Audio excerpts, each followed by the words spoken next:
بسم اللہ الرحمن الرحیم۔ اللہ کے نام سے شروع جو نہایت مہربان رحم والا۔ پیام لے کے جو آئے صبح مدینے سے، مریض عشق کی لائی دوا مدینے سے۔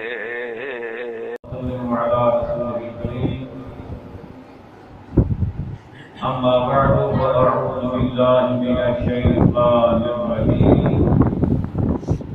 بسم الله الرحمن الرحيم. ورفعنا لك ذكرك. صدق الله مولانا العظيم. قال الله تبارك وتعالى في شأن حبيبه مخبرا وآمرا: إن الله وملائكته يصلون على النبي يا أيها الذين آمنوا صلوا عليه وسلموا تسليما. اللهم صل على سيدنا ومولانا محمد وعلى آل سيدنا ومولانا محمد وبارك وسلم. پیار سے محبت سے ذوق اور شوق سے پڑھیے صلی اللہ علیہ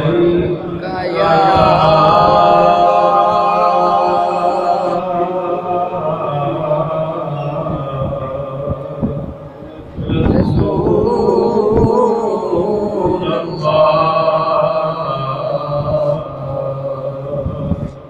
وسلم علیہ یا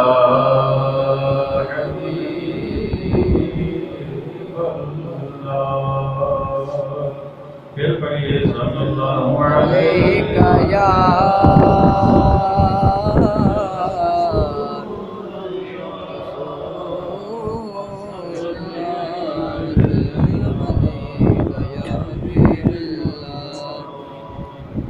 جس دل وچ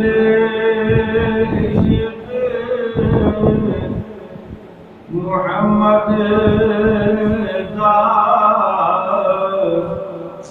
اس دل وچ نور آ جاندا ہے۔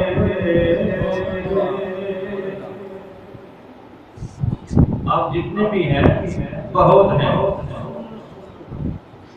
اس بات کی کبھی پریشانی نہیں ہوئی کہ بندے کم ہیں۔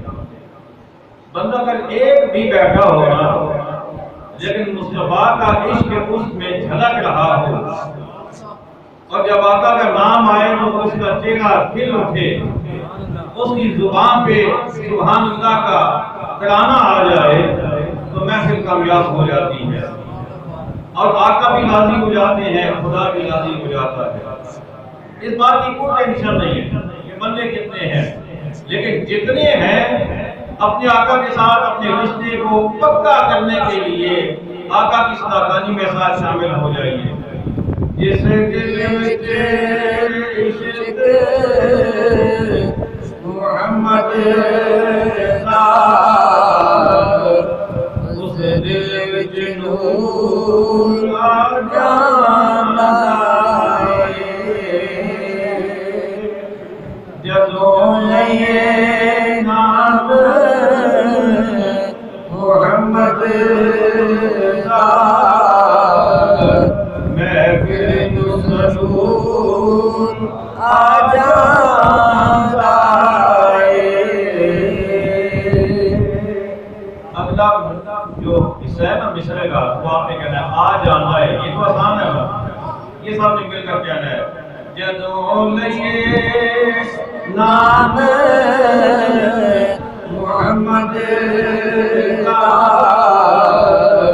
محفل نو سرور آ جاندا ہے۔ جدوں لئے نام محمد دا، محفل نو سرور محبوب دی عظمت نو مندا پر وکری شان مدینے دی جدوں ٹریے شہر مدینے نو ہر قدم تے دور آ جاندا جدوں ٹریے شہر مدینے نو ہر قدم تے دور آ جاندا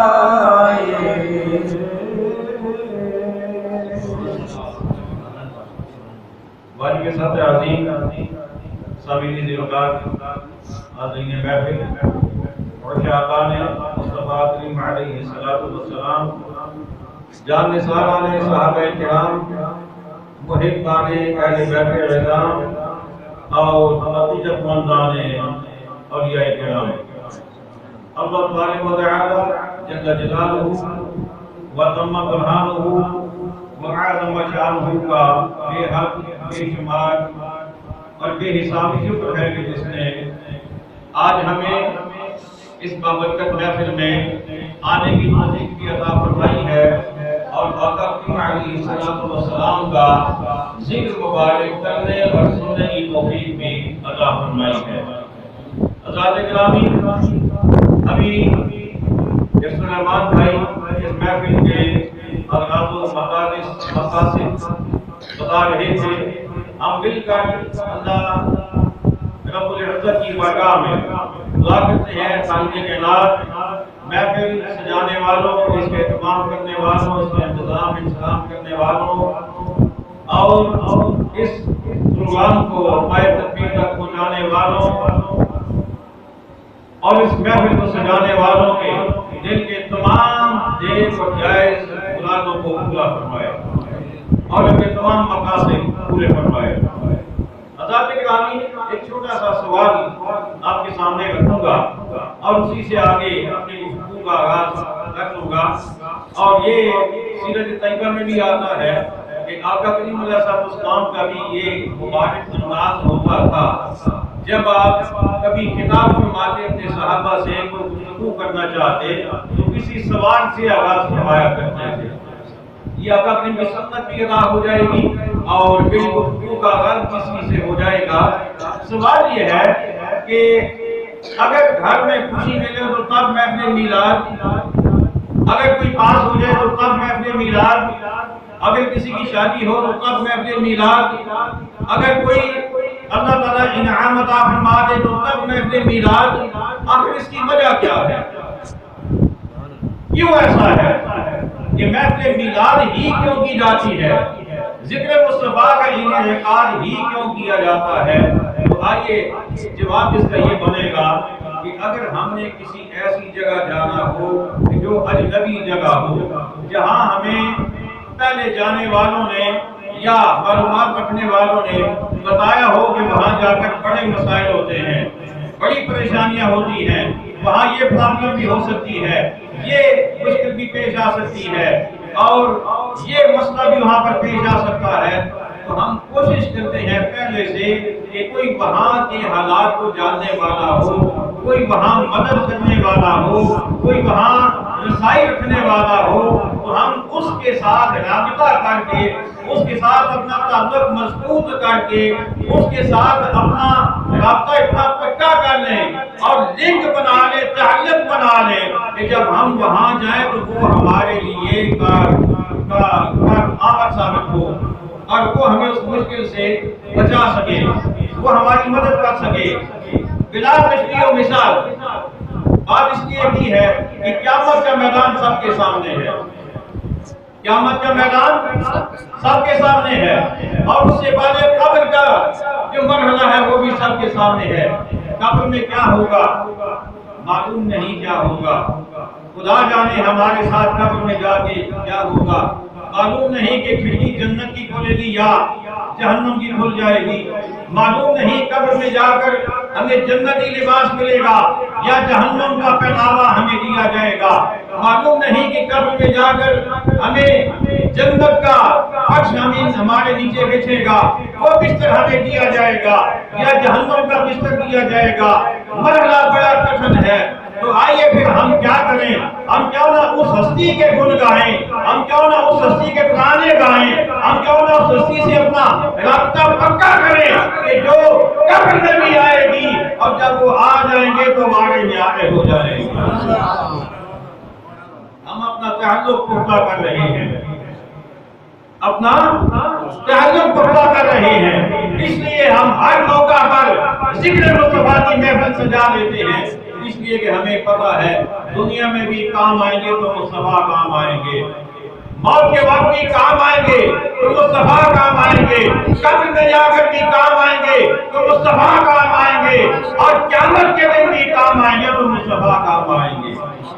اس لیے ہم ذکر مصطفیٰ کی محفل سجاتے ہیں، محبت رسول اپنے دل میں موجزہ کرنے کی کوشش کرتے ہیں، محبت رسول کو اپنے دل میں اتارنے کی کوشش کرتے ہیں۔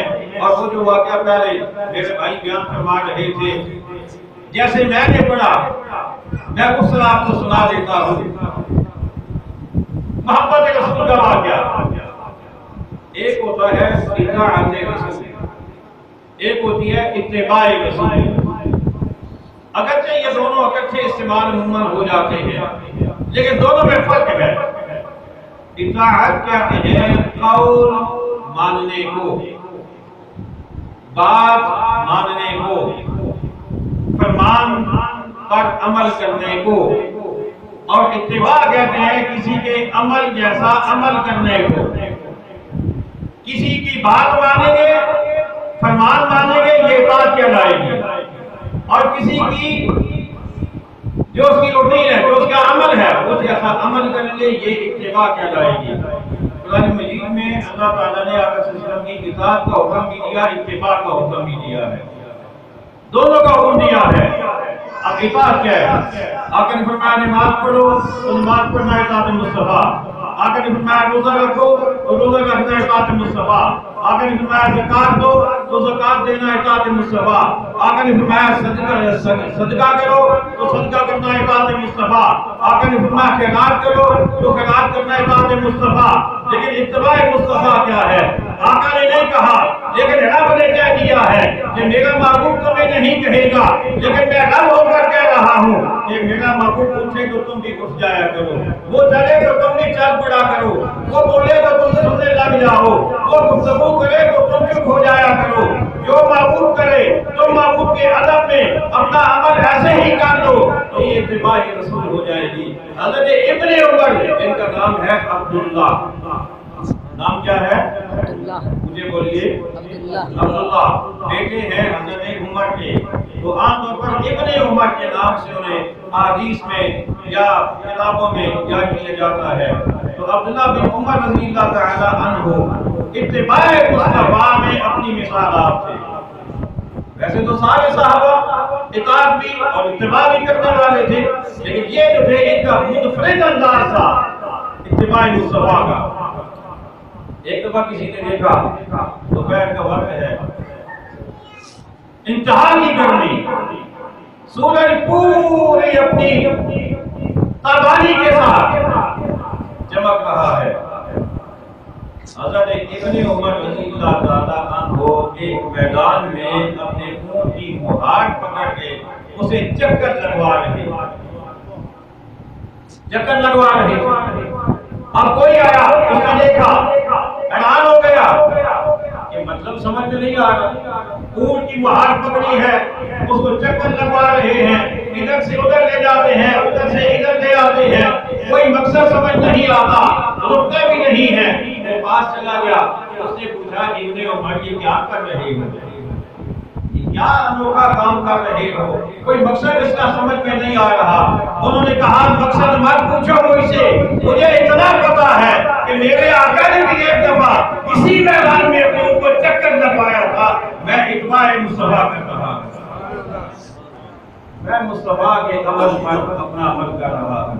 میں اتباع مصطفیٰ کر رہا ہوں، بس مجھے اتنا ہی پتا ہے، مقصد کا مجھے بھی پتا نہیں ہے، لیکن میں نے آقا کو دیکھا تھا، آج میں بھی وہی کچھ کر رہا ہوں۔ اور یہی ابن عمر رضی اللہ تعالیٰ عنہ اپنے دوستوں کے ساتھ کہیں جا رہے تھے، سواریوں پہ سوار تھے، ایک مقام پہ پہنچے، اپنی سواری سے اترے، سواری سے اتر کر ایک ٹیلا دیکھا، اس پہ ایک پتھر دیکھا، جا کر اس پتھر کے ساتھ اپنا گھٹنا مس کیا، اپنا گھٹنا ٹچ کیا اس کے ساتھ، واپس آئے، واپس آ کر سواری میں سوار ہوئے، ساتھ والوں نے پوچھا ابن عمر یہ کیا کیا؟ کوئی بات سمجھ میں نہیں آئی، کوئی مقصد تو نہیں تھا اترنے کا، کوئی مقصد تو نہیں تھا ادھر جانے کا، کوئی مقصد تو نہیں تھا اپنا گھٹنا وہاں لگانے کا، یہ کیا کیا اور کیوں کیا؟ فرمانے لگے کہ مت اور مجھ سے مت پوچھو یہ کیوں کیا، مجھے اتنا پتا ہے میرے آقا یہاں سے گزر رہے تھے، آقا کا گھٹنا اتفاقاً لگ گیا تھا، اب میری محبت یہ گوارا نہیں کرتی کہ میں یہاں سے گزر جاؤں اور میرا گھٹنا یہاں پہ ہے، میری محبت یہ گوارا نہیں کرتی، میری محبت یہ کہتی ہے کہ جو آقا نے کیا وہ بھی کرنا ہے، اور جو اتفاقاً آقا سے ہو گیا وہ بھی کرنا ہے۔ یہ ابن عمر رضی اللہ تعالیٰ عنہ۔ اور میں آپ کو بتاؤں کہ حضرت امام مالک رحمۃ اللہ تعالی بہت بڑے امام ہیں، فقہ کے بہت بڑے امام ہیں، عاشق رسول، ایسے عاشق رسول کے ہم تو فقط نام سنتے ہیں نا عاشق رسول کا، لیکن عاشق رسول بننا بڑا مشکل ہوتا ہے، بننا بڑا مشکل ہوتا ہے۔ اور وہ عاشق رسول تھے، کیسے عاشق رسول تھے؟ امام مالک رحمۃ اللہ تعالی ساری زندگی میں فقط ایک حج کیا، رہتے کہاں ہے؟ مدینہ شریف میں۔ کہاں پہ؟ بولیے مدینہ شریف، مدینہ شریف میں۔ مدینہ شریف سے مکہ شریف کتنا دور ہے؟ 300 کچھ اوپر نیچے کلومیٹر بنتا ہے، یعنی جتنا یہاں سے لاہور ہے اتنا سمجھ لیں، تھوڑا اوپر نیچے ہوگا، اتنا فاصلہ، لیکن ساری زندگی میں ایک حج کیا۔ کسی نے کہا اے امام مالک آپ تو بہت بڑے امام ہیں، آپ تو بہت بڑے عالم ہیں، آپ تو حج کی بڑی فضیلت جانتے ہیں، لیکن آپ نے ایک حج کیا، ہر سال حج ہوتا ہے، آپ کیوں نہیں جاتے حج کرنے کے لیے؟ تو فرماتے ہیں میں اس لیے نہیں جاتا، مجھے یہ ڈر ہے کہیں ایسا نہ ہو کہ میں مدینہ سے باہر جاؤں کہ مجھے موت آ جائے، کہیں ایسا نہ ہو مدینہ سے باہر جاؤں کہ مجھے موت آ جائے، میں مکہ بھی مصطفیٰ کے شہر میں چاہتا ہوں، میں مکہ بھی مصطفیٰ کے شہر میں چاہتا ہوں۔ اور اس لیے کیوں کرنا چاہتے تھے مدینہ شہر میں؟ اس لیے کہ آپ کا اسلام کو فرمان نشان ہے، فرمایا کہ من استطاع ان یموت بالمدینہ فلیمت فیہا۔ آقا فرماتے ہیں کہ جس میں یہ طاقت ہو، جو یہ استطاعت رکھتا ہو کہ میرے شہر مدینہ میں مرے، وہ مدینہ ہی میں مرے۔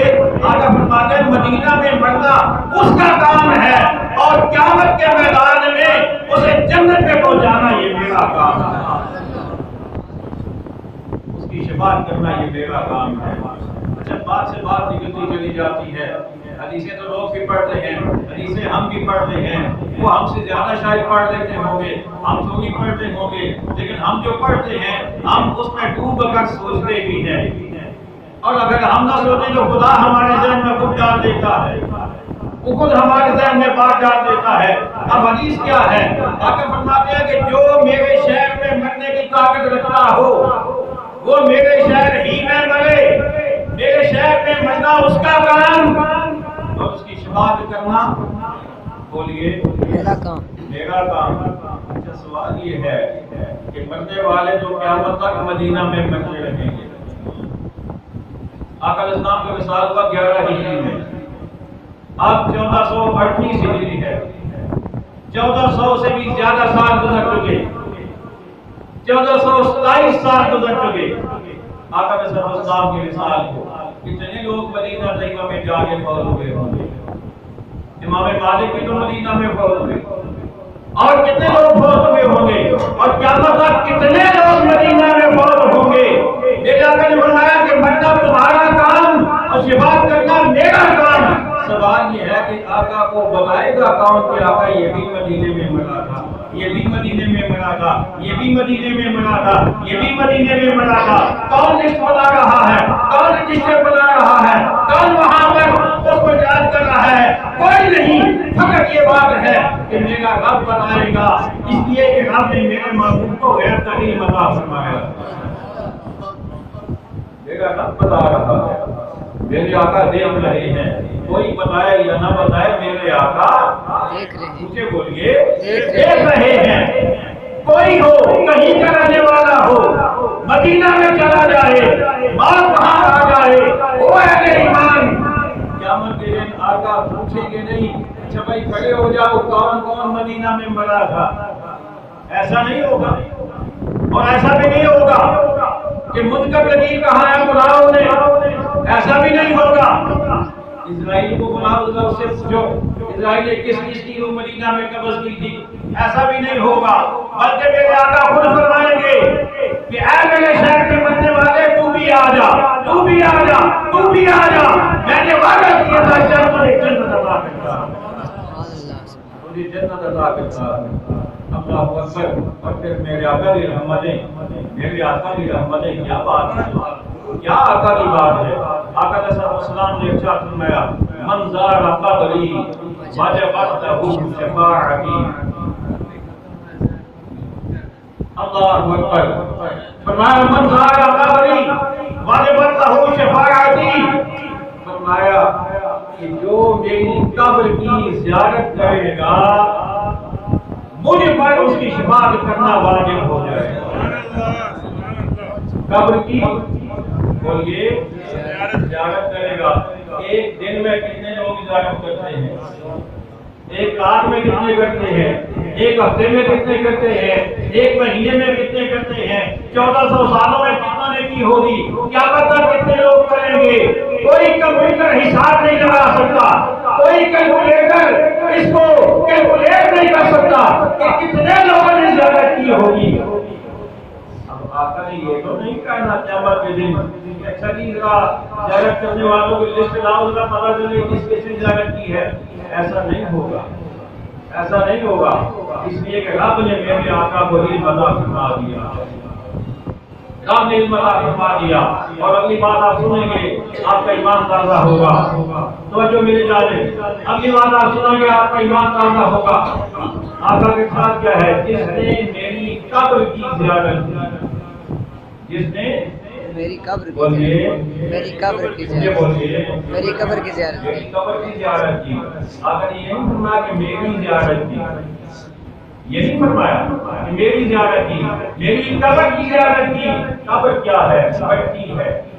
کیا ہے, مٹی ہے. تو آقا علیہ السلام کے وجود جس مٹی کے اندر ہے وہ مٹی بھی اتنی بابرکت ہے کہ اسے دیکھ لو تو جنت مل جایا کرتی ہے, جنت مل جاتی ہے. اچھا پھر قبر کی زیارت کریں گے تو کون سی لیئر آپ کو نظر آئے گی, کون سی طے آپ کو نظر آئے گی؟ سب سے اوپر والی نظر آئے گی نا, سب سے اوپر والی طے نظر آئے گی نا. اس کے ساتھ آقا کا جسم مست نہیں کر رہا, اس کے ساتھ آقا کا جسم مست نہیں کر رہا. اس کے نیچے ایک اور لیئر, اس کے نیچے ایک اور, اس کے نیچے ایک اور, اس کے نیچے ایک اور. ساری رات ایک اور کرتے رہے تب بھی نیچے جا کے وہ لیئر آئے گی کہ جو میرے آقا کے جسم کو ٹچ کر رہی ہے. اچھا جو آقا صلی اللہ علیہ وسلم کے مبارک جسم کو ذرات ٹچ کر رہی ہے ان کے بارے میں اہل ایمان کا عقیدہ کیا ہے؟ تمام اہل ایمان کا متفقہ عقیدہ. ایمانوں کی میں بات نہیں کر رہا, اہل ایمان کی بات کر رہا ہوں. تمام اہل ایمان کا متفقہ عقیدہ ہے کہ مٹی کے وہ ذرات جو آقا کے جسم کو چھو رہے ہیں وہ ذرات کعبے سے بھی افضل ہے, وہ ذرات عرش سے بھی اعلیٰ ہے, عرش سے بھی اعلیٰ ہے. اچھا وہ حضرات جو ان کے ساتھ ملے، پھر جو ان کے ساتھ ملے، پھر جو اس سے اوپر، پھر اس سے اوپر، یعنی جو مل رہے آقا کے جسم کے ساتھ حضرات، ان کا تو یہ مرتبہ وہ کعبہ سے افضل، وہ اچھے عالم سے افضل، جو اگلی لیئر ہے اس کا درجہ کم، جو اس کے اوپر ہے اس کا درجہ اس سے کم، جو اس اوپر اس کا درجہ اس سے کم، اوپر آتے آتے آتے آتے جو آخری لیئر ہے اس کا درجہ سب سے کم، تو جب جو سب سے کم درجے والی لیئر ہے اسے دیکھے تو جنت مل جاتی ہے، تو جو مصطفیٰ کو دیکھے گا اسے کیا ملے گا؟ اسے کیا ملے گا؟ اللہ اکبر۔ تو ہم مصطفیٰ کا ذکر کیوں کرتے ہیں؟ اس لیے کرتے ہیں کہ قیامت کو مصطفیٰ کام آئیں گے، قبر میں مصطفیٰ کام آئیں گے، حشر میں مصطفیٰ کام آئیں گے۔ ایک حدیث پاک کر کے بات مکمل کروں گا شفاعت مصطفیٰ کے حوالے سے، بلکہ حدیث بھی نہیں، ایک ایسی بات ہے جو آپ سب کو انشاءاللہ یاد رہے گی، سب کو یاد رہے گی۔ حدیثیں بہت ہیں، حدیثوں کی کمی نہیں ہے، قرآن بھی گواہ، حدیثیں بھی گواہ، لیکن ایک بات ایسی جو آپ سب کو یاد رہے گی، جب کسی نابالغ بچے یا بچی کا جنازہ پڑھتے ہیں تو آپ ہم سے پڑھتے ہیں اللہم اجعلہ لنا فرجا واجعلہ لنا اجرا وذکرا واجعلہ لنا شافعا ومشفعا۔ یہ بچے کی دعا، اور اسی طرح کی بچے کی دعا سیگے وہاں مونس کے ہیں، یہ دعا ہے۔ کبھی اس دعا کا ترجمہ آپ میں سے کسی نے پڑھا ہو تو یقیناً آپ اس نتیجے پر شاید پہنچے ہوں، لیکن اگر نہیں پہنچے تو آج میں بتاتا ہوں، گھر جا کے پڑھیے گا، اور جب کبھی شفاعت مصطفیٰ کی بات ہوگا جو کہے کہ شفاعت نہیں کریں گے، یہ حوالہ اسے کیجیے گا، انشاءاللہ اس کا منہ بند ہو جائے گا۔ جو کہتے ہیں شفاعت نہیں ہوگی وہ تو رب چاہے گا تو ہوگی، رب اجازت دے گا تو ہوگی، اگر نہیں تو نہیں ہوگی، یہ تو اللہ کے پاس ہے، اللہ کا اختیار ہے، نبی کا تو کوئی اختیار نہیں ہے ان کے لیے۔ اللہم ارحمنا۔ اچھا بچہ بھی کون سا؟ نابالغ۔ نابالغ کا مطلب کیا؟ ہو سکتا ہے اسے زندگی ایک سانس اللہ نے سے عطا فرمایا، ایک سانس لیا واپس اللہ کے پاس پہنچ گیا ہو، چلے ایک دن کا ڈال لیں، ایک گھنٹے کا ڈال لیں، جو دنیا میں آ کر گھر سے ایک سانس بھی کیا وہ نابالغ بچہ ہے، وہ نابالغ بچی ہے، اسے سامنے رکھ کر دعا کری جاتی ہے۔ میں بچے کی دعا پڑھ رہا ہوں، اللہم اجعلہ لنا فرجا، اے اللہ اس کو ہمارے لیے پیش رو بنا۔ پیش رو کا مطلب کیا ہوتا ہے؟ آپ نے لاہور جانا ہو اور آپ نے وہاں پر اپنا درس اسٹے کرنا ہو، وہاں کوئی جمعہ بھی کرنا ہو، وہاں پر آپ کو ضروریات بھی ہو، آپ پہلے سے ایک آدمی کو بھیج دیں کہ میں جاؤں گا ایمرجنسی میں، پتہ نہیں کمرہ کوئی صحیح ملے گا یا نہیں ملے گا، تو پہلے چلے جاؤ وہاں ایک کمرہ بک کر لو، اس کمرے میں یہ چیزیں ہونی چاہیے، وہ جا کے آپ کے انتظام کرے گا۔ اس انتظام کرنے والے کو عربی میں فرق کہتے ہیں اور اردو میں اسے پیش رو کہتے ہیں۔ بات بجائی بولی، آپ کے جانے سے پہلے آپ کے لیے جو انتظام کرتا ہے اسے پیش رو کہتے ہیں۔ کیا کہہ رہا ہے؟ اس میں مولوی صاحب بھی موجود ہیں، اس میں وکیل صاحب بھی موجود ہیں، اس میں تاجر بھی موجود ہے، اس میں جج بھی موجود ہے، ہر جنازہ پڑھنے والا بڑا ہو یا چھوٹا ہو، کوئی بھی ہو، وہ یہی کہہ رہا ہے اے اللہ اس کو ہمارے لیے پیش رو بنا۔ کیا مطلب؟ یا اللہ ہم تو بعد میں جائیں گے، یہ پہلے جا کر ہمارے لیے انتظام کرے، یہ ہمارے لیے بولیے انتظام کرے، یہ ہمارے لیے انتظام کرے۔ وَاجْعَلْهُ لَنَا أَجْرًا، اے اللہ تعالیٰ اس کو ہمارے لیے باعث اجر بنا، وَذُكْرًا، اور اس کو ہمارے لیے ذخیرہ بنا، وَاجْعَلْهُ لَنَا شَافِعًا، اور اے اللہ اس کو ہمارے لیے سفارشی بنا، اس کو ہمارا شفاعت کرنے والا بنا۔ شفاعت کرنے والا بھی کون سا؟ ایسا نہیں کہ وہ شفاعت کرے تو صحیح لیکن قبول نہ ہو، ایسا نہیں، یا پتہ نہیں ہو یا نہ ہو، ایسا نہیں، ایسا شفاعتی بنا کہ اس کی شفاعت کو قبول بھی فرما لے، ایسا شفاعت کرنے والا۔ اچھا اب سوال یہ ہے کہ جن لوگوں کا عقیدہ یہ ہے کہ اگر اسلام شفاعت نہیں کریں گے، ان سے کبھی پوچھو تو صحیح، مولوی صاحب یہ جو چھوٹا سا بچہ جس نے ایک سانس لیا، بلکہ میں اگر پنجابی میں کہوں تو یوں کہوں کہ وہ راجا بچہ، اے نکا جا بچہ، اس کی پتہ ہی نہیں بات ہے کیا پڑھنا تو دور کی بات ہے نا، ابھی اس میں سینسز ڈیولپ بھی نہیں ہوئے، ابھی اس میں ہوش و آواز ہے ہی نہیں، ابھی اس میں سمجھ ہے ہی نہیں، اسے پتہ ہی نہیں کہ بات کیا ہے، اسے پتہ ہی نہیں روزہ کیا ہے، اسے پتہ ہی نہیں زکات کیا ہے، اسے نماز ایک نہیں پڑھی، سجدہ ایک نہیں کیا، رکوع تک نہیں کیا، ایک سانس لی ہے یا دو سانسیں لی ہیں، یا ایک گھنٹہ کیا ہے یا 2 گھنٹے کیا ہے، یا تو نے سال کا لیں، اس کو سامنے کا کہ مولوی صاحب دعا پڑھ رہے ہیں یا اللہ اس کو میرا شفاعت کرنے والا بنا، اور جب نبی کی بات آئی تو کیا میں نبی شفاعت نہیں کرے گا؟ بات سمجھ آئی ہے کوئی ہے نا گڑبڑ کہ اس بچے کو جیسے نماز کا، روزے کا، حج کا، زکات کا، صدقے کا، خیرات کا، نیکی کا، بدی کا پتہ ہی نہیں ہے،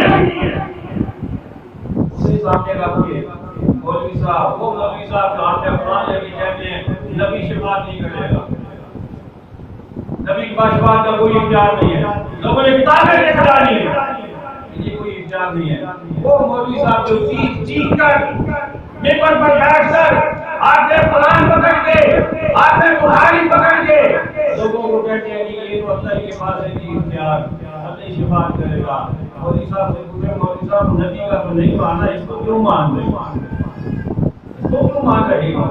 تو پتہ ہی چلا اگر عقیدہ سچا ہے تو وہ ہمارا سچا ہے، عقیدہ سچا ہے تو ہمارا سچا ہے۔ مجھے اندازہ ہو گیا آپ کی تھکاوٹ کا، میں بات مکمل کرنے لگا ہوں کہ ہم یہ جو اہتمام کرتے ہیں ہر محفل میلاد مصطفیٰ، جب بھی کوئی موقع ہے میلاد مصطفیٰ، ذکر مصطفیٰ، ذات مصطفیٰ، یہ کیوں کرتے ہیں؟ اس لیے کہ قیامت کا میدان بڑا کٹھن ہوگا اور قبر کا میدان بڑا کٹھن ہوگا، ہم اس لیے کرتے ہیں ہماری محبت رسول پکی ہو جائے، تاکہ جب ہم قبر میں جائیں تو جب فرشتے یہ پوچھیں کہ بتاؤ یہ کون سی ہستی ہے، تو ہم بعد میں بولیں پہلے آتا ہے فرشتے ہٹو میرا غلام آ گیا، میرا غلام آ گیا ہے، ہم اس لیے کرتے ہیں۔ اور جب قیامت کے میدان میں جائیں تو آقا کا فرمان، آقا فرماتے ہیں میں شفاعت کروں گا، اور شفاعت کس کی؟ آخری حدیث آخر اسلام کا چار گرامی آقا نے فرمایا کہ جس کو دنیا میں رہتے ہوئے میری شفاعت پر یقین نہیں ہے نا، قیامت کو میری شفاعت سے کام نہیں آئے گی، قیامت کو میری شفاعت کام نہیں آئے گی۔ تو آج وقت ہے، اسی لیے امام رسول اللہ نے فرمایا آج لے ان کی پناہ، آج مدد مانگ ان سے، کل نہ مانے گی قیامت میں اگر مان گیا، تو آج ماننے کی ضرورت ہے۔ دعا کرتے ہیں آج کی رات اس محفل کو قبول فرمائے، اور اس محفل میں آنے والوں کو، اس محفل کے اہتمام کرنے والوں کو اللہ تعالیٰ ہر قسم کی خیر خوبی عطا فرمائے، بچنے عطا فرمائے، وما علینا الا البلاغ۔ شہنشاہ مدینہ الصلاۃ والسلام، شہنشاہ مدینہ الصلاۃ والسلام۔